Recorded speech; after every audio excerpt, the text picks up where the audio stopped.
Before এবং after দ্বারা যদি অতীতের দুটি ঘটনাকে যুক্ত করা হয় তাহলে একটি পাস্ট ইনডিফিনিট হবে এবং অন্যটি পাস্ট পারফেক্ট হবে।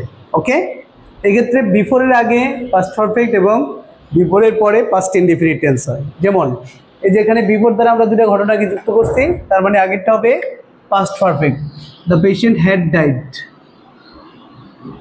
আর পরে হবে কি, বিফোরের পরে হবে past indefinite, after before the doctor came. Okay, এবার পরবর্তী রুল দেখি আমরা, যে আফটারের আগে যদি পাস্ট ইনডিফিনিট হয় পরে হবে পাস্ট পারফেক্ট। যেমন দ্য পেশেন্ট, যেহেতু আফটার দেওয়া আছে তাহলে আফটার আগে হবে past indefinite, the patient died after the doctor had come. এক্ষেত্রে আমরা একটি দিক ভালো করে মুখস্থ করলেই হয়। যেমন পাস্ট পারফেক্ট টেন্সকে বিফোরের পূর্বে এবং আফটারের পরে বসাতে হয়, মানে পূর্বের পূর্বে এবং পরের পরে বসাতে হয়। এই বিষয়টা মনে রাখলে অন্যটা পারা যাবে। তো থ্যাংক ইউ ভেরি মাচ।